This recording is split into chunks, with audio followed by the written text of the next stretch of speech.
नमस्कार दोस्तों, स्वागत है आपका study for public service commission में आरआरबी एनटीपीसी ग्रेजुएशन और अंडर ग्रेजुएशन लेवल की पीवाईक्यू सीरीज का जो आज है हम 39वां भाग डिस्कस करने वाले हैं। इससे पहले जो है 38 भाग आपके आ चुके हैं। आई होप आपने उन सभी भागों को देख लिया होगा। बहुत सारा important static plus current affair से रिलेटेड डाटा भी उसके अंदर बताया गया है। पूरी प्लेलिस्ट को अंत तक आप जरूर देखेंगे। इस प्लेलिस्ट के अंदर जो है टोटल 125 शिफ्ट हम करवाने वाले हैं। जो 19 में एग्ज़ाम नोटिफिकेशन आया था, जिसका एग्ज़ाम 20-21 में लिया गया था ना, उसी की यहाँ पे हम बात कर रहे हैं। टोटल 125 शिफ्ट में ये एग्ज़ाम हुआ था, जिसको कंप्लीटली हम यहाँ पे डिस्कस करने वाले हैं। इसकी पीडीएफ जो आपको बिल्कुल फ्री में मिलने वाली है, ठीक है, बिल्कुल फ्री में मिलेगी हमारे टेलीग्राम चैनल पर। और टेलीग्राम चैनल का लिंक कहाँ पर मिलेगा? वीडियो के डिस्क्रिप्शन में मिलेगा। वहाँ से जो है आप टेलीग्राम को ज्वाइन कर लेना। डेली करंट अफेयर से रिलेटेड भी पिक्स जो है हम इसके अंदर प्रोवाइड करवाते रहते हैं, तो आप टेलीग्राम चैनल को ज्वाइन कर लीजिएगा। इसके तुरंत बाद जो है आरआरबी एनटीपीसी एग्ज़ाम के बाद जो है हम एसएससी के लिए प्रिपेयर करेंगे। एसएससी की जीके जीएस को हम कवर करते हुए चलेंगे। स्टैटिक्स प्लस जो है करंट अफेयर की भी हम चीज़ों को सोल्व करते हुए चलेंगे। यू नो वेरी वेल, जो जून के बाद जो है आपका एसएससी का दौर शुरू हो जाएगा। एसएससी के, सीजीएल के, सीएचएसएल के जितने भी पोस्ट के एग्ज़ाम होते हैं ना एसएससी के अंदर, वो सारे एग्ज़ाम से शुरू हो जाएंगे। तो अपनी तैयारी और बेहतर बनाने के लिए आप चैनल पर अगर नए हैं तो चैनल को ज्वाइन जरूर कर लीजिएगा, ठीक है। आज के वीडियो सेशन की हम शुरुआत कर लेते हैं।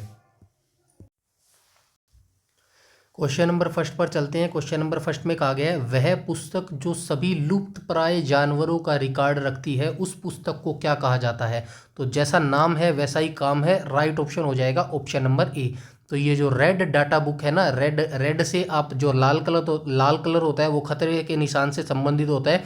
तो वैसे ही सभी जितने भी जानवर होते हैं जो लुप्त हो जाते हैं, यानी कि फॉर एग्जांपल जैसे कि आप जानते हैं कि कुछ समय तक, मतलब कुछ समय नहीं, ऐसे नहीं कि 2-4-5 साल, ऐसे काफ़ी सालों तक अगर कोई जानवर दिखाई ना दे तो उसको लुप्त मान लिया जाता है। मतलब कि वो जो जाति है वो गुम हो चुकी है, अब वो इन फ्यूचर में कभी भी नहीं दिखाई देगी। तो ऐसी ही जानवरों की जाति का रिकॉर्ड, लुप्तप्राय जानवरों का रिकॉर्ड रखती है रेड डाटा बुक। तो रेड डाटा बुक ये ICUN के द्वारा जो है एक सेकेंड,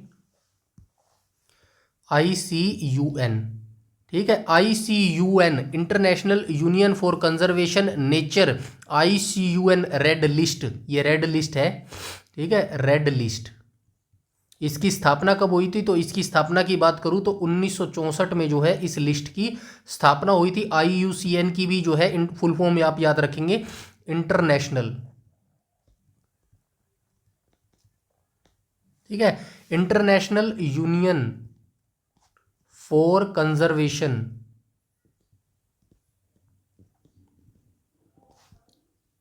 नेचर, ठीक है, ये फुल फॉर्म आप याद रखेंगे। और IUCN रेड लिस्ट की जो स्थापना है 1964 में हुई थी। चलते हैं नेक्स्ट क्वेश्चन के ऊपर। Question number second.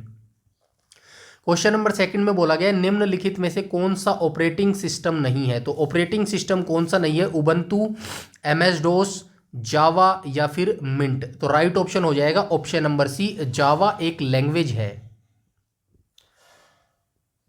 जावा एक लैंग्वेज है और इसको 1991 में बनाया गया था। जावा लैंग्वेज को जो है 1991 में बनाया गया था। किसके द्वारा बनाया गया था? जेम्स गोसलिंग के द्वारा,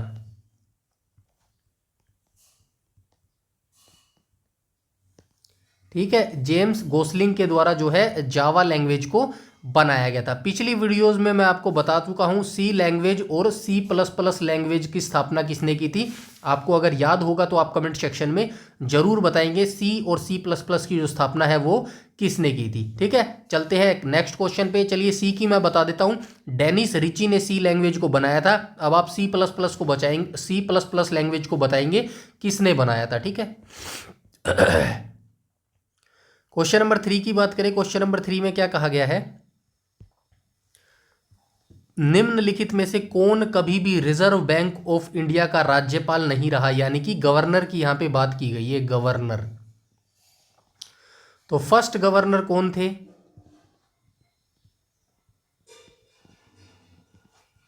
ठीक है, तो क्वेश्चन नंबर 3 में फर्स्ट गवर्नर, इंडियन गवर्नर की मैं यहां पे बात कर रहा हूं, इंडियन की, ठीक है। इंडियन फर्स्ट गवर्नर कौन थे? तो ये थे CD देशमुख, 1943 में इन्होंने पदभार संभाला था। और इसकी स्थापना की बात करूँ जो है आरबीआई गवर्नर आरबीआई की, तो इसकी स्थापना हुई थी 1 अप्रैल 1935 को हुई थी। और अधिनियम कौन सा था? अधिनियम यानी कि एक्ट था 1934 इसका एक्ट था। और ये जो स्थापित किया गया था कोलकाता में, ये स्थापित किया गया था, ठीक है, कोलकाता। लेकिन 1937 में इसको कहाँ ट्रांसफर कर दिया गया? 1937 में इसको ट्रांसफर कर दिया गया मुंबई में, ठीक है। ये चीजें भी आप याद रखेंगे। अब चलते हैं इसके ऑप्शन में। तो के कस्तूरी रंगन को जो है आरबीआई का गवर्नर कभी भी नहीं बनाया गया, ठीक है। ये इसका राइट ऑप्शन हो जाएगा। चलते हैं नेक्स्ट क्वेश्चन, क्वेश्चन नंबर 4 पर। क्वेश्चन नंबर 4 में बोला गया निम्नलिखित में से कौन सा पर्यावरण संबंधी चिंता का विषय नहीं है? तो कौन सा ऐसा ऑप्शन है जिससे पर्यावरण संबंधी चिंता करने की जो है विशेषता नहीं है, मतलब हमें चिंता नहीं करनी चाहिए? बढ़ता प्रदूषण, भाई इससे तो जो है चिंता करने की जरूरत है, क्योंकि बढ़ता प्रदूषण से तो हमारा पर्यावरण प्रदूषित होता है। ग्लोबल वार्मिंग से भी जरूरत है हमें। प्लास्टिक की बढ़ती खपत, ये भी हमारे लिए खतरनाक है। लेकिन ओजोन परत का ऊपर उठना, ये हमारे लिए खतरनाक नहीं है, ये हमारे लिए एक अच्छी बात है, क्योंकि ओजोन परत का जो छिद्र है ये किसके ऊपर है? अंटार्कटिका के ऊपर है, ठीक है, अंटार्कटिका के ऊपर है। 1 सेकेंड,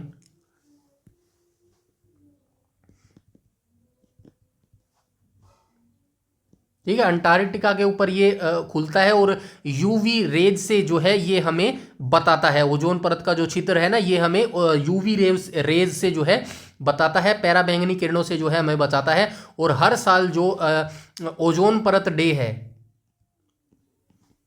ओजोन डे, हम कब सेलिब्रेट करते हैं? तो ये करते हैं हम 16 सितंबर को, ठीक है, 16 सितंबर को जो है हम इसको सेलिब्रेट करते हैं। ये चीज़ें भी जो है आप इससे याद रखेंगे, ठीक है।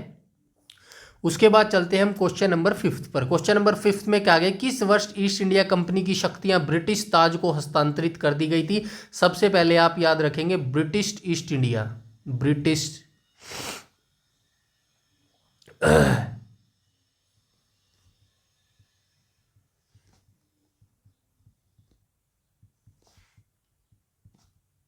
की स्थापना कब हुई थी? 1600 में इसकी स्थापना हुई थी। एलिजाबेथ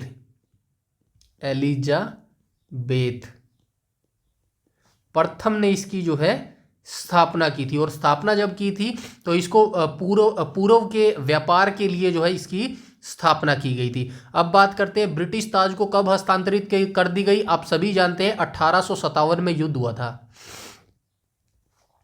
इसको क्या बोलते हैं? भारत का प्रथम स्वतंत्रता संग्राम,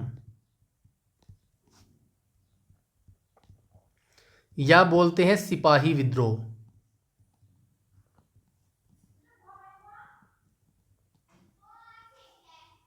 शुरुआत किसने की थी? मंगल पांडे ने जो है इसकी शुरुआत की थी बैरक छावनी से। बैरक छावनी से इसकी स्थापना की शुरुआत की थी। और ये जो 1857 की क्रांति थी कब शुरू हुई थी? 10 मई 1857 को, ठीक है, 1857 को ये क्रांति हुई थी। और ब्रिटिश ईस्ट इंडिया इसको ना दबा तो दिया गया था इस युद्ध को, लेकिन इस युद्ध के लिए जो है अंग्रेजों को ये पता चल गया था कि भाई अभी हमने 1857 में अगर हमने ठोस कदम नहीं उठाए तो वो दिन ज़्यादा दूर नहीं कि हमें जो है यहाँ से खदेड़ दिया जाएगा। उसके बाद जो है ब्रिटिश ईस्ट इंडिया से जो सत्ता थी वो छीन ली गई थी, ठीक है। ब्रिटिश ईस्ट इंडिया से कंपनी जो है ब्रिटिश ताज को हस्तांतरित कर दी गई थी। और कब कर दी गई थी? तो ये राइट ऑप्शन हो जाएगा, ऑप्शन नंबर ए, 1858 में जो है ये सत्ता हस्तांतरित कर दी गई थी, ठीक है। चलते हैं नेक्स्ट क्वेश्चन में। और ये प्रथम स्वतंत्रता संग्राम का चिन्ह क्या होता था उस समय? तो ये चिन्ह होता था रोटी और कमल, ठीक है। ये चीजें भी आप याद रखेंगे। क्वेश्चन नंबर 6 में कहा गया है हिंदी को अनुच्छेद डैश के तहत संघ की आधिकारिक भाषा घोषित किया गया है। किस अनुच्छेद के तहत जो है हिंदी भाषा को जो है आधिकारिक जो हमारी राष्ट्रीय भाषा है वो घोषित किया गया है, तो कौन सा अनुच्छेद हो जाएगा? राइट ऑप्शन हो जाएगा ऑप्शन नंबर बी जो है इसका करेक्ट हो जाएगा। अनुच्छेद 343 के तहत जो है आधिकारिक भाषा हमारी घोषित की गई है। एक तो आप याद रखेंगे राष्ट्रीय हिंदी दिवस,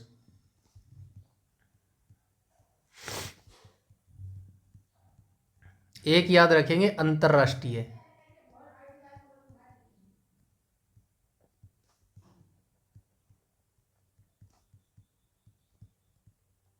ठीक है, ये दोनों याद रखेंगे। राष्ट्रीय हिंदी दिवस जो है वो 14 सितंबर को मनाया जाता है और विश्व हिंदी दिवस मनाया जाता है 10 जनवरी को। ठीक है, ये भी आप याद रखेंगे। चलते हैं नेक्स्ट क्वेश्चन पे, क्वेश्चन नंबर 7। क्वेश्चन नंबर 7 में क्या गया है? निम्नलिखित में से कौन सा गैर वाष्पशील मेमोरी का उदाहरण है? तो गैर वाष्पशील यानी कि उड़ नहीं सकती, नॉन वोलेटाइल मेमोरी यहाँ पे पूछी गई है। वोलेटाइल, दो मेमोरी होती है, नॉन वोलेटाइल और वोलेटाइल मेमोरी। ठीक है, वोलेटाइल मेमोरी, तो इसके बारे में आप याद रखेंगे। वोलेटाइल मेमोरी सबसे पहले, चलो नॉन वोलेटाइल मेमोरी ही देख लेते हैं। नॉन वोलेटाइल मेमोरी कौन सी होती है? रोम होती है, रोम होती है, कैशे मेमोरी होती है, और क्या होती है? हार्ड डिस्क होती है। ठीक है, ये वाष्प नहीं हो सकती, यानी कि ये मिट नहीं सकती, नॉन वोलेटाइल मेमोरी हो जाएंगी। और क्वेश्चन नंबर 7 का जो है राइट ऑप्शन हो जाएगा रोम, इसका राइट ऑप्शन हो जाएगा। और वोलेटाइल मेमोरी जो है वो कौन कौन सी होती है? तो जो है वोलेटाइल मेमोरी हो जाएगी रैम हो जाएगी, रैंडम एक्सेस मेमोरी जो है रैम हो जाएगी, इसकी जो है वोलेटाइल मेमोरी हो जाएगी। ठीक है, चलते हैं नेक्स्ट क्वेश्चन पे। ये कैशे मेमोरी इसमें आएगा शायद, वोलेटाइल मेमोरी में आएगा ना कैशे मेमोरी, शायद इसी के अंदर आएगा कैशे मेमोरी। ये मिट जाती है ना, ठीक है, ये इसके अंदर नहीं आएगा, नॉन वोलेटाइल के अंदर नहीं आएगा ये। ठीक है, ये आप याद रखेंगे। ठीक है, और नॉन वोलेटाइल के अंदर रोम आ जाएगी, हार्ड डिस्क आ जाएगा, ये चीज़ें जो है नॉन वोलेटाइल मेमोरी के अंदर आ जाएंगी। चलते हैं नेक्स्ट क्वेश्चन पे, क्वेश्चन नंबर, और रोम आ जाएगी, ठीक आ गया। चलो कोई नहीं, आगे चलते हैं नेक्स्ट क्वेश्चन पे। क्वेश्चन नंबर 8 में बोला गया किसी भी वांछित धातु की परत को किसी अन्य सामग्री पर बिजली के माध्यम से जमा करने की प्रक्रिया को क्या कहा जाता है? तो भाई किसी भी वांछित जो धातु होती है उसकी परत को किसी अन्य सामग्री पर बिजली के माध्यम से जमा करने की प्रक्रिया जो होती है उसको क्या कहा जाता है? तो उसको कहा जाता है इलेक्ट्रोप्लेटिंग बोला जाता है। ठीक है, इलेक्ट्रोप्लेटिंग की मदद से जो है ये सारी प्रोसेस को किया जाता है। ठीक है, चलते हैं नेक्स्ट क्वेश्चन पे, क्वेश्चन नंबर 9 पर। क्वेश्चन नंबर 9 में बोला गया है कौन सा देश आईसीसी पुरुष क्रिकेट विश्व कप की मेजबानी करेगा? कौन सा देश आईसीसी पुरुष क्रिकेट विश्व के, ये यहाँ पे साल तो दिया ही नहीं, या फिर टाइपिंग मिस्टेक होगी, ऐसा कुछ हो सकता है ये। ठीक है, तो यहाँ पे हम देख लेते हैं 2023 वाला ही ले लेते हैं आईसीसी, अभी लेटेस्ट यही हुआ था 2023 के अंदर। ठीक है, 2023 के अंदर जो है आईसीसी पुरुष क्रिकेट विश्व कप हुआ था, जो हुआ था 50 ओवर का ओडीआई क्रिकेट होता है। इसकी मेजबानी किसने की थी? भारत ने इसकी मेजबानी की थी। और जो फाइनल खेला था, फाइनल किन किन देशों ने खेला था? फाइनल खेला था, आपने देखा भी होगा, ऑस्ट्रेलिया और इंडिया ने। ऑस्ट्रेलिया वीएस इंडिया ने जो है ये फाइनल किया था, और यहाँ पे जो है इंडिया को हरा दिया था ऑस्ट्रेलिया ने। जो मुख्य भूमिका में रहे थे ट्राइविस हेड रहे थे, और ये जो हेड है इन्होंने बड़ा ही हेड में दर्द किया हुआ है इंडिया वालों के भी और इंडिया के दर्शकों में भी। जब भी इंडिया का मैच फाइनल आता है, आईसीसी का कोई भी मैच आता है, तो ये ट्राइविस जो हेड है ये बड़ी नाक में दम कर देते हैं इंडिया के, और ये जो है पूरा गेम पलट के रख देते हैं। ठीक है, आई होप जो क्रिकेट देखते होंगे वो समझ भी पा रहे होंगे मेरी भी चीज़ों को। ठीक है, तो ये आईसीसी 2023 के पुरुष विश्व कप की मेजबानी जो है 2023 में हुई थी। अभी जो लेटेस्ट आईसीसी इवेंट हुआ है वो भी आप ध्यान में रखेंगे। एक आईसीसी इवेंट हुआ है लेटेस्ट, जो हुआ है वो कौन सा हुआ है? चैंपियंस ट्रॉफी हुआ है, यहां से पूछा जा सकता है। अभी लेटेस्ट हुआ है 2025 में। ठीक है, चैंपियंस ट्रॉफी हुआ है 2025 में। ये कहां पर होस्ट किया गया है? ये पाकिस्तान के अंदर होस्ट किया गया है। पाकिस्तान ने जो है इसको होस्ट किया था, लेकिन हाई मॉडल जो है मॉडल के हिसाब से इंडिया ने एक भी मैच पाकिस्तान के अंदर नहीं खेला। इंडिया ने अपने सभी मैच जो है दुबई के अंदर खेले हैं। ठीक है, फाइनल किस किस ने खेला था? फाइनल खेला था भाई इंडिया और न्यूजीलैंड ने, इंडिया वीएस न्यूजीलैंड ने जो है ये खेला था, इंडिया न्यूजीलैंड ने, और इंडिया जो है इसको जीत गया है चैंपियंस ट्रॉफी को। इंडिया जो है विन कर गया है। और चैंपियंस ट्रॉफी अब तक भारत ने सबसे अधिक बार 3 बार जीती है। ठीक है, 3 बार भारत ने इस चैंपियन ट्रॉफी को जीता है। एक बार 2013 में जीता है, एक बार 2025 में जीता है, और एक बार कब जीता है सबसे पहली बार, वो आप मुझे कमेंट सेक्शन में कमेंट करके बताएंगे। सॉरी। ठीक है, ये सारी चीजें भी याद रखेंगे। अब आईसीसी की बात आई है तो आईसीसी की स्थापना कब हुई थी? 1909 में आईसीसी की स्थापना हुई थी। इंडियन क्रिकेट काउंसिलिंग इसकी फुल फॉर्म हो जाएगी। और बीसीसीआई की स्थापना कब हुई थी? सॉरी, बीसीसीआई की स्थापना हुई थी दिसंबर 1928 में। ठीक है, यह चीजें भी आप याद रखेंगे। चलते हैं नेक्स्ट क्वेश्चन पे, क्वेश्चन नंबर 10 पर। क्वेश्चन नंबर 10 में कहा गया कर्नाटक में मैसूर पैलेस निम्नलिखित में से किस राजवंश का आधिकारिक निवास था? तो ये जो मैसूर पैलेस है, सबसे पहले आप ये याद रखेंगे कर्नाटक में स्थित है मैसूर पैलेस। और मैसूर पैलेस जो है किसका निवास था? कौन इस जो मैसूर पैलेस है इसके अंदर निवास करते थे? तो वोडियार राजवंश के जो लोग होते थे ना, वोडियार वंश, उसी के लोग जो है इस मैसूर पैलेस में निवास करते थे। वोडियार के बारे में मैं आपको बता देता हूं। इसको अंबा विलास भी बोला जाता है। वोडियार जो मैसूर पैलेस है ना, इसको अंबा विलास भी बोला जाता है। अंबा विलास, ठीक है, अंबा विलास पैलेस भी इसको बोला जाता है। और इसका निर्माण कब हुआ? निर्माण इसका 1912 में हुआ था। ठीक है, निर्माण 1912 में हुआ था। और इसे वोडियार राजवंश के, वोडियार राजवंश के 24वें शासक,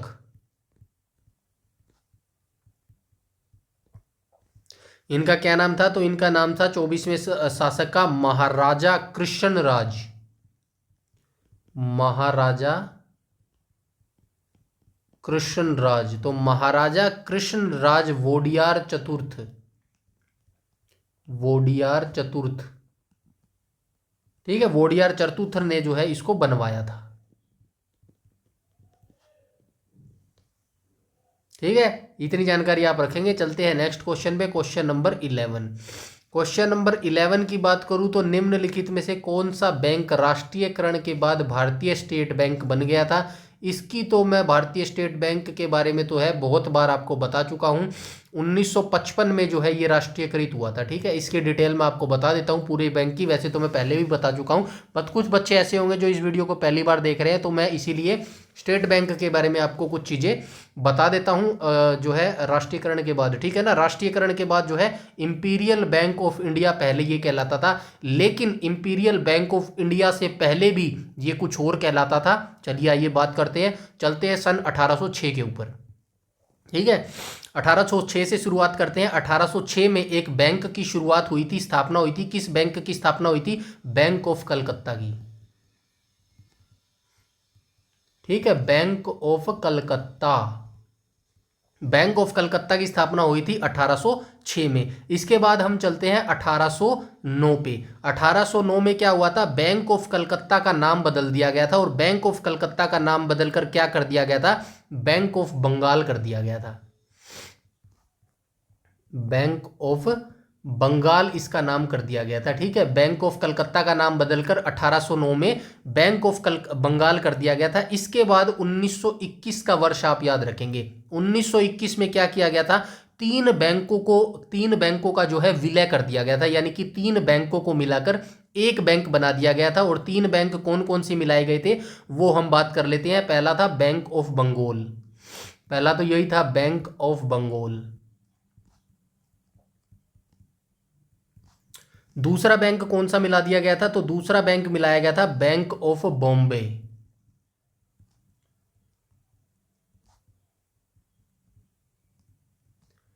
और तीसरा बैंक कौन सा मिलाया गया था? Bank of Madras.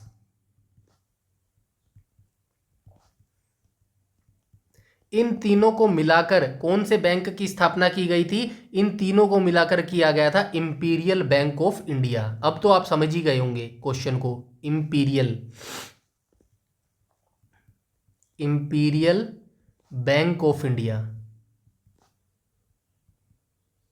Bank of India. ठीक है, इस बैंक की जो है इन तीनों को मिलाकर इंडियन ये जो bank imperial bank of India की जो है स्थापना कर दी गई थी, तीनों बैंकों को मिलाकर। उसके बाद की जो कहानी है क्वेश्चन में लिखी हुई है, इसके बाद जो है 1955 में ये यहाँ पे लिखा गया ना, 1955 में जो है इंपीरियल बैंक ऑफ इंडिया को राष्ट्रीयकरण कर दिया गया था, और इसी साल 1955 में ही इंपीरियल बैंक ऑफ इंडिया का नाम बदलकर एसबीआई कर दिया गया था, यानी कि स्टेट बैंक ऑफ इंडिया कर दिया गया था। वर्तमान में 2025 में कितने राष्ट्रीयकृत बैंक है? तो 12 राष्ट्रीयकृत बैंक है वर्तमान 2025 में। ये चीजें भी आप याद रखेंगे। ठीक है, चलते हैं नेक्स्ट क्वेश्चन पे। क्वेश्चन नंबर 12 में, क्वेश्चन नंबर 12 में कहा गया है बिग इंच पाइपलाइन निम्नलिखित में से किसका परिवहन करती है? तो ये बिग इंच पाइपलाइन जो है ये किसका परिवहन करती है, किस चीज को जो है इसके बिग इंच पाइपलाइन के सहारे जो है लाया या फिर ले जाया जाता है? तो राइट ऑप्शन हो जाएगा option number C, petroleum. Big inch pipeline जो है ये पेट्रोलियम का जो है परिवहन करती है। उसके बाद बात करें हम क्वेश्चन नंबर 13 की। 13 में कहा गया कौन सा शासक कुतुब मीनार के पास अलाई मीनार का निर्माण कराना चाहता था? तो अलाई निर्माण जो है ये अलाउद्दीन खिलजी करवाना चाहता था। कहां पर है? अलाउद्दीन खिलजी, ये रहा। ठीक है, अलाउद्दीन खिलजी, यानी कि राइट ऑप्शन हो जाएगा ऑप्शन नंबर ए। और खिलजी वंश की स्थापना किसने की थी? जलालुद्दीन फिरोज खिलजी। जलालुद्दीन फिरोज खिलजी। ठीक है, जलालुद्दीन फिरोज खिलजी ने जो है इसकी स्थापना की थी। कब की थी? 1290 में इसकी स्थापना की थी। उसके बाद जो है अलाउद्दीन खिलजी का शासनकाल कब से कब तक रहा? अलाउद्दीन खिलजी,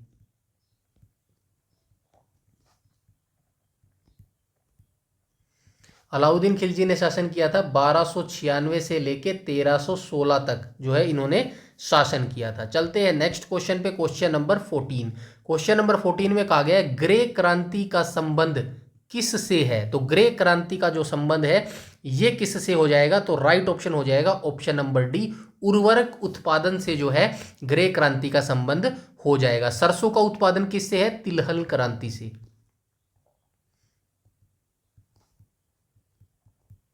ठीक है, तिलहन क्रांति का संबंध हो जाएगा सरसों तेल के उत्पादन से। ठीक है, क्वेश्चन नंबर 15 की बात करूं तो कोलकाता में अंग्रेजों द्वारा निर्मित एक बड़ी संगमरमर की इमारत है जिसका डिजाइन ताजमहल की प्रतिध्वनि है। मतलब कोलकाता में अंग्रेजों ने एक बड़ी संगमरमर की इमारत को बनाया है कोलकाता के अंदर, उसका जो डिजाइन है ना वो बिल्कुल ताजमहल की तरह ही लगता है। तो ये कौन सा हो जाएगा? ये हो जाएगा ऑप्शन नंबर बी, यानी कि विक्टोरिया मेमोरियल। और इसकी स्थापना जो है 1906 से 1921 के बीच में की गई थी। ठीक है, 1906 से 1921 के बीच में कोलकाता पश्चिम बंगाल में इसकी स्थापना हुई थी। ये भी चीज जो है आपको याद रखनी है। चलते हैं नेक्स्ट क्वेश्चन पे, क्वेश्चन नंबर 16 पर। ठीक है, क्वेश्चन नंबर 16 में बोला गया है प्रथम पंचवर्षीय योजना का मुख्य जोर भारत में कृषि की स्थिति में सुधार लाने पर था। इसकी शुरुआत किस वर्ष हुई थी? तो ऑब्वियसली 1951 में हुई थी। राइट ऑप्शन हो जाएगा ऑप्शन नंबर डी, इसका करेक्ट हो जाएगा। प्रथम पंचवर्षीय योजना, पंचवर्षीय योजनाओं के बारे में जो मैं डिटेल से आपको बताने जा रहा हूं तो आप ध्यान से सुनिएगा, लिखने में जो है टाइम वेस्ट हो जाएगा। ठीक है, तो जो पंचवर्षीय योजना है इनको लागू करने का और इनको बनाने का काम किसको था? तो योजना आयोग का इसका काम था। योजना आयोग जो था, योजना आयोग का काम था पंचवर्षीय योजना लागू करना और उनको बनाना। और इसकी जो स्थापना थी वो 1950 में इसकी स्थापना हुई थी। कुल 12 पंचवर्षीय योजनाएं आ चुकी हैं। ठीक है, पंचवर्षीय योजनाएं आ चुकी हैं। कितनी आ चुकी हैं? 12 योजनाएं जो है आ चुकी हैं। पहली कब आई थी? 1951 में आई थी। और जो है अंतिम कब आई थी, यानी कि 12वीं कब आई थी? 12वीं आई थी 1900 कह रहा हूँ 2012 में आई थी। 12 से 17 तक ये चली थी। ये अंतिम जो है पंचवर्षीय योजना थी। ठीक है, और पंचवर्षीय योजना के स्थान पर जो है पंचवर्षीय योजना का जो लागू करता था योजना आयोग को डिसॉल्व कर दिया गया, खत्म कर दिया गया है। अब जो है नीति आयोग काम करता है। नीति आयोग, इसकी स्थापना कब हुई? इसकी स्थापना हुई 1 जनवरी 2015 को। इसके जो अध्यक्ष हैं वो भारत के प्रधानमंत्री होते हैं, यानी कि प्रधानमंत्री नरेंद्र मोदी जो है इसके अध्यक्ष हैं। ठीक है, इतनी जानकारी आप इस आयोग के बारे में याद रखेंगे। चलते हैं नेक्स्ट क्वेश्चन पे, क्वेश्चन नंबर 17 में बोला गया है किस देश ने 2019 में कोपा अमेरिका सोकर टूर जीता? तो ये 2019 का कोपर अमेरिका सोकर टूर है, तो ये किसने जीता था? ये जीता था ब्राजील ने। ठीक है, ब्राजील ने ये जीता था। चलते हैं नेक्स्ट क्वेश्चन पे, क्वेश्चन नंबर 18 में कहा गया है तीसरा मैसूर युद्ध किन वर्षों के बीच लड़ा गया था? तो टोटल जो है भाई कितने मैसूर युद्ध हुए हैं? 4 मैसूर युद्ध लड़े गए हैं। चारों की डेट आप याद रखेंगे। मैसूर युद्ध,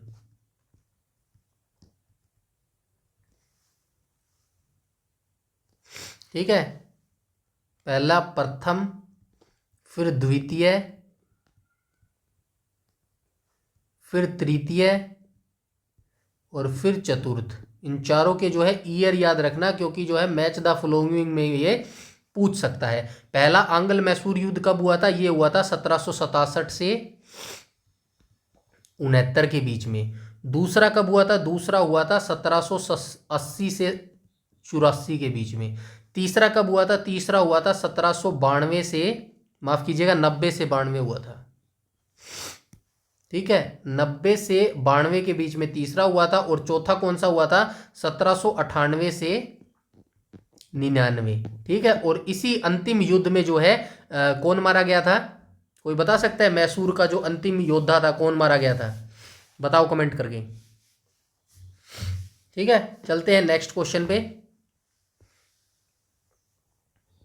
जिसने, अच्छा चलो मैं हिंट देता हूं आपको, जिसने श्रीरंगपट्टनम की संधि की थी।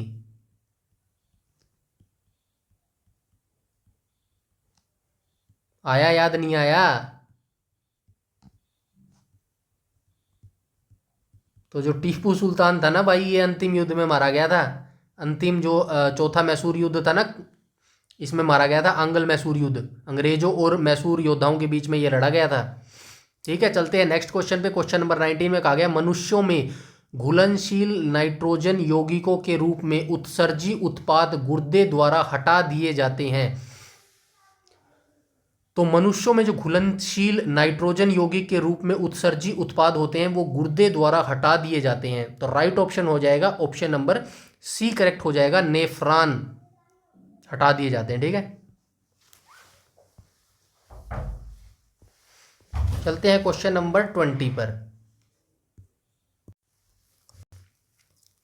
क्वेश्चन नंबर 20 पे चलते हैं। क्वेश्चन नंबर 20 में क्या कहा गया है कि निम्नलिखित में से कौन मानव आंख का हिस्सा नहीं है? तो मानव आंख का हिस्सा कौन सा नहीं है? तो देख लेते हैं। आइरिस तो आंख का हिस्सा होता है। सिलियरी मांसपेशियां भी आंख का हिस्सा होता है। Cornea is very important parts of our I.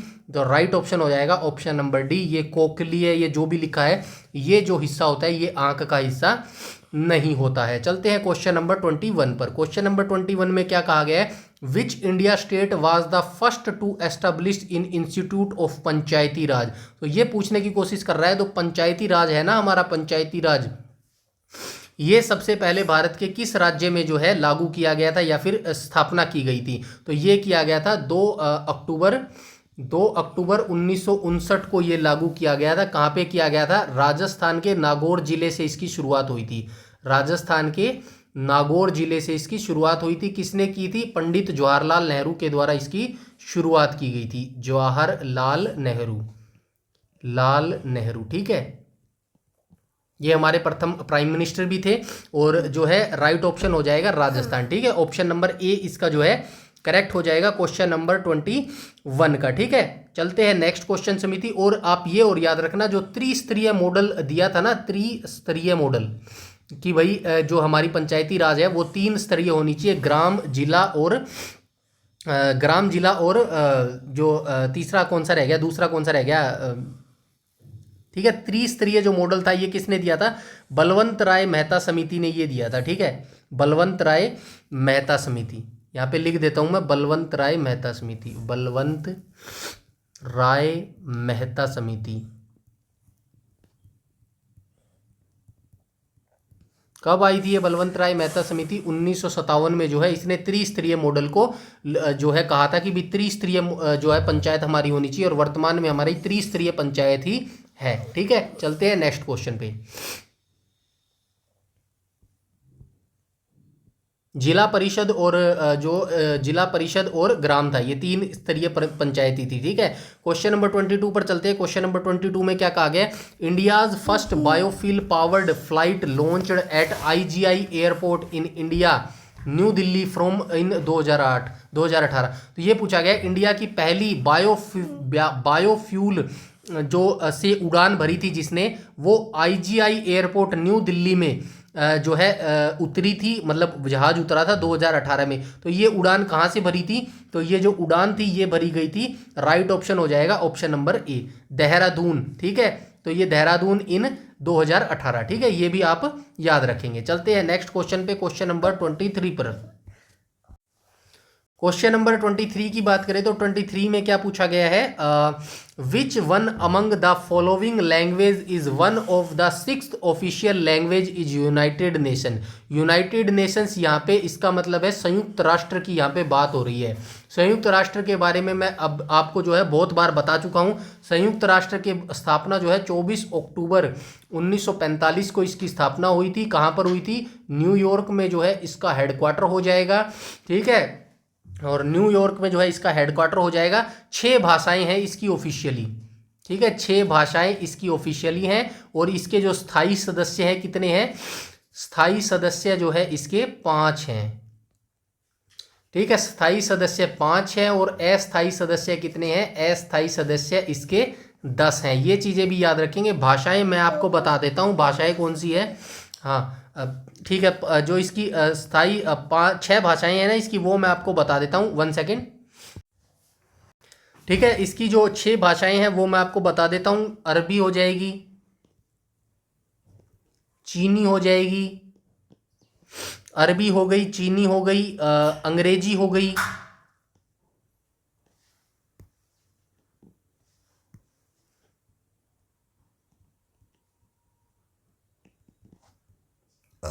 French हो गई, और कौन सी होगी? 4 ही हुई। तो अरब, चीनी, अरबी, चीनी, फ्रेंच, अंग्रेजी हो गया, और हो गया रूसी, और अंतिम हो जाएगा स्पेनिश। ये 6 भाषाएं हैं इसकी। स्पेनिश आ जाएगा यार, अरे यार, स्पेनिश। ये इसकी 6 भाषाएं हैं। आई होप आप समझ गए होंगे। तो यहाँ पे जो है हिंदी नहीं है, चाइनीज हो जाएगा, उर्दू हो जाएगा। ठीक है, 2 लैंग्वेज तो यही हो जाएंगी। क्या पूछा गया है? Language is the 6th official language is United nation. तो ये राइट ऑप्शन हो जाएगा, ऑप्शन नंबर सी करेक्ट हो जाएगा। है पूछी गई है ना, तो राइट ऑप्शन हो जाएगा, ये हो जाएगा सी। चाइनीज जो है इसकी ऑफिशियल लैंग्वेज है। ठीक है, चलते हैं नेक्स्ट क्वेश्चन पे। क्वेश्चन नंबर 24 में बोला गया है who was the first UN secretary general. तो पहला जो UN सेक्रेटरी था वो कौन है, ये पूछा गया। तो वर्तमान के आप याद रखना, 2025 में जो इसके UN सेक्रेटरी जनरल है वो कौन हो जाएंगे? Antonio Guterres. एंटोनियो जो गुटेरस हैं, ये किस देश से संबंध रखते हैं? गुटेरस ये जो संबंध रखते हैं पुर्तगाल से ये संबंध रखते हैं। ठीक है, ये भी चीज़ आप याद रखेंगे। रही बात फर्स्ट UN सेक्रेटरी की, तो ये कौन थे? फर्स्ट UN सेक्रेटरी थे ट्रेग्वाली ली, जो भी इनका नाम है, ट्रेग्वे ली जो भी है, ये इनके फर्स्ट UN सेक्रेटरी थे। ठीक है, चलते हैं नेक्स्ट क्वेश्चन पे, क्वेश्चन नंबर 25 पर। 25 में बोला गया है जमीन में पानी के रिसने की प्रक्रिया को क्या कहा जाता है? जमीन में जो पानी के रिसने की प्रक्रिया है ना, इसको क्या कहा जाता है? तो इसको कहा जाता है अंत्य स्पंदन।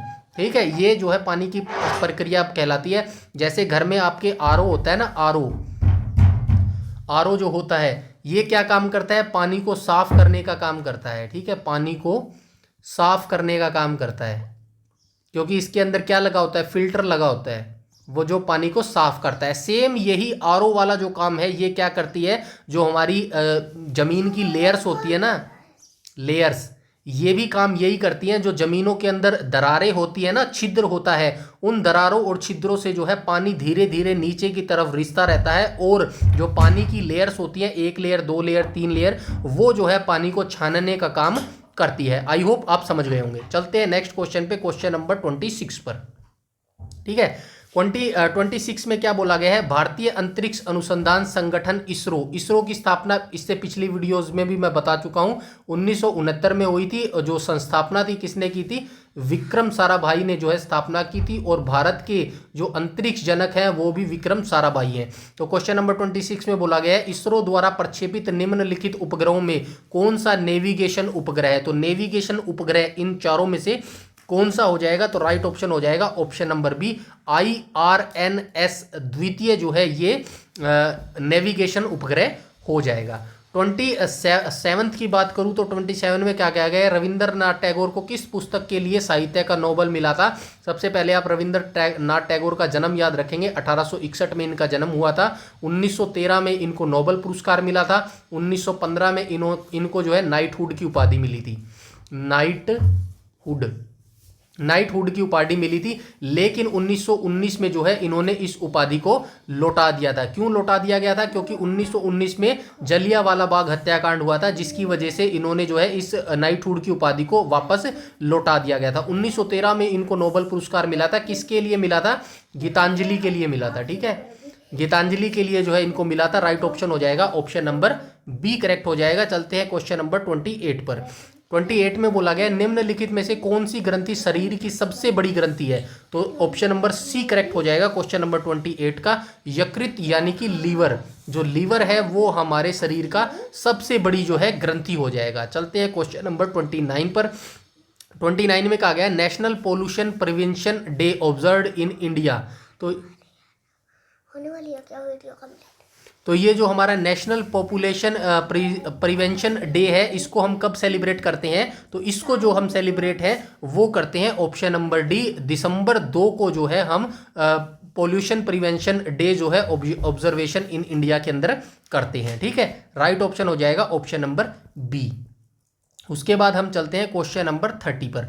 30 में क्या किया गया? एक कंप्यूटर प्रोग्राम जो पूरे प्रोग्राम को मशीन भाषा में परिवर्तित करता है उसे क्या कहा जाता है? क्या कहा जाता है? कंपाइलर बोला जाता है। 30 का राइट ऑप्शन हो जाएगा ऑप्शन नंबर डी। और एक और चीज याद रखेंगे, ये जो प्रोग्राम कंप्यूटर प्रोग्राम होता है ना, पूरे प्रोग्राम को मशीन भाषा में एक ही बार में जो परिवर्तित कर देता है उसको कंपाइलर बोलते हैं। लेकिन हर लाइन को, जैसे एक लाइन हो गई, इसको पहले जो है परिवर्तित करेगा, फिर दूसरी लाइन है इसको परिवर्तित करेगा, मतलब लाइन बाय लाइन जो परिवर्तित करता है उसको इंटरप्रीटर बोलते हैं। और एक ही बार में जैसे 5 लाइन लिखी गई है, 6 लाइन लिखी गई है, एक ही बार में इन सभी लाइनों को जो परिवर्तित कर देता है उसको कंपाइलर बोलते हैं। ठीक है, कंपाइलर इसको बोलते हैं। चलते हैं क्वेश्चन नंबर 31 में, यानी कि 31 क्वेश्चन को देख लेते हैं। इसमें क्या कहा गया? उस उद्योग का चयन करें जिसमें माल का उत्पादन उत्पादक के घर में किया जाता है। तो राइट ऑप्शन हो जाएगा कुटीर उद्योग। जो छोटे उद्योग होते हैं ना, छोटे व्यापारी होते हैं, ये नॉर्मल जो कुटीर उद्योग छोटा उद्योग होता है ये घर से ही जो है किया जा सकता है। ठीक है, जो छोटे लोगों का समूह होता है ना, छोटा समूह होता है, उन्हीं के द्वारा जो है ये किया जा सकता है। क्वेश्चन नंबर 31 का राइट ऑप्शन हो जाएगा ऑप्शन नंबर सी करेक्ट हो जाएगा इसका। ठीक है, क्वेश्चन नंबर 32 की बात करें तो 32 में क्या कहा गया? भारतीय संविधान की 8वीं अनुसूची में कितनी भाषाएं सूचीबद्ध है? तो ये भारत की जो भाषाएं हैं ये 8वीं अनुसूची के अंतर्गत आती हैं। और कितनी भाषाएं हैं? टोटल 22 ऑफिशियल भाषाएं जो है इसके अंतर्गत आती है। ठीक है, चलते हैं क्वेश्चन नंबर 33 पर। 33 में क्या कहा गया है? निम्नलिखित में से कौन सा प्रावधान भारतीय स्वतंत्रता अधिनियम का हिस्सा था? तो कौन सा प्रावधान जो है भारतीय स्वतंत्रता अधिनियम का हिस्सा था? तो कौन सा हो जाएगा? राइट ऑप्शन हो जाएगा ऑप्शन नंबर बी, भारत 2 भागों में विभाजित होगा। You know very well, Pakistan को अलग काट के जो है अलग बना दिया गया था। 14 अगस्त को पाकिस्तान सेलिब्रेट करता है इंडिपेंडेंस डे, और 15 अगस्त को हम करते हैं हमारे हिंदुस्तान का। ठीक है, तो जब बंटवारा हुआ था उसके अंदर जो है भारत 2 भागों में विभाजित होगा, ऐसा जो है बोला गया था। ठीक है, उसके बाद चलते हैं हम क्वेश्चन नंबर 34 पर। क्वेश्चन नंबर 34 में क्या कहा गया? निम्नलिखित में से कौन सा भारतीय राज्य भारत की सीमा साझा नहीं करता है? कौन सा भारतीय राज्य भारत की सीमा साझा नहीं करता है? तो कौन सा राज्य हो जाएगा? क्वेश्चन नंबर 34 हो जाएगा ये क्वेश्चन। भारतीय राज्य भारत की सीमा साझा नहीं करता है, तो किससे सीमा साझा नहीं करता है? ऐसा तो लिखा ही नहीं, भारत की सीमा साझा नहीं। इसको छोड़ दो भैया एक बार, क्योंकि पता ही नहीं चल रहा भारत की जो राज्य है वो किसके साथ सीमा साझा नहीं करता। ठीक है, इस क्वेश्चन को छोड़ दो एक बार। क्वेश्चन नंबर 35 की बात करें तो विच इज द एनएसई यानी कि national stock exchange of India headquarter. तो ये जो नेशनल स्टॉक ऑफ एक्सचेंज है ये कहाँ पर अवस्थित है, इसका हेडक्वार्टर जो है ये कहाँ पर अवस्थित है। 35 का जो है राइट ऑप्शन हो जाएगा ऑप्शन नंबर बी करेक्ट हो जाएगा, बंबई में है इसका। और हेडक्वार्टर दोनों की बात करता हूँ, बॉम्बे, एक तो बॉम्बे स्टॉक एक्सचेंज है बीएसई की फुल फॉर्म क्या हो जाएगी, बॉम्बे स्टॉक एक्सचेंज। ठीक है, बॉम्बे स्टॉक एक्सचेंज हो जाएगी। और जो इसकी स्थापना है कब हुई थी, 1875 में इसकी स्थापना हुई थी। ठीक है, 1875 में इसकी स्थापना हुई थी। उसके बाद एनएसई का आपने देख ही लिया, नेशनल स्टॉक एक्सचेंज, इसकी स्थापना कब हुई थी, एनएसई की स्थापना हुई थी 1992 में। ये दोनों जो है तारीखें याद रखना। क्वेश्चन नंबर 36 की बात करूं तो 36 में क्या कहा गया है,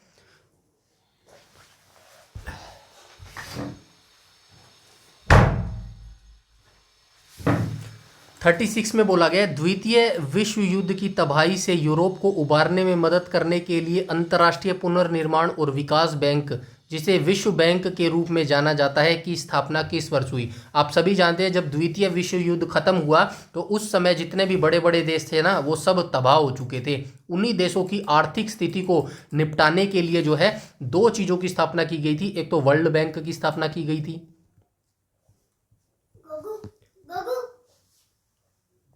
एक आईएमएफ की स्थापना की गई थी। आईएमएफ क्या होता है, इंटरनेशनल मॉनेटरी फंड इसकी फुल फॉर्म हो जाएगी। इन दोनों की स्थापना जो है 1945 माफ कीजिएगा 1944 में की गई थी,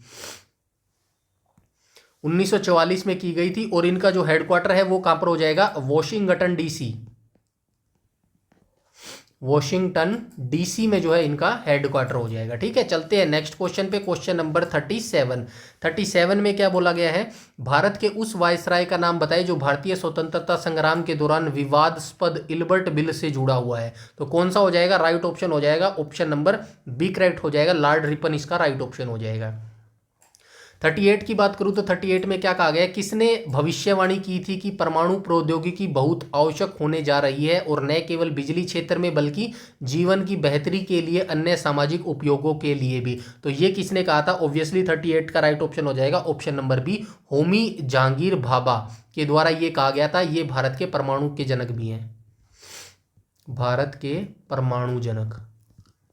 ठीक है, भारत के परमाणु जनक हैं और जो है इनके द्वारा स्थापना की गई थी। पहला अब जो परमाणु रिएक्टर था वो अप्सरा था, जिसकी स्थापना हुई थी 1956 में। ठीक है, उसके बाद इन्होंने बार्क की स्थापना की थी, भाभा एटॉमिक रिसर्च सेंटर, इसकी स्थापना कब की थी, 1954 में इसकी स्थापना की थी। ठीक है, चलते हैं नेक्स्ट क्वेश्चन पे, क्वेश्चन नंबर 39 पर। 39 में क्या कहा गया,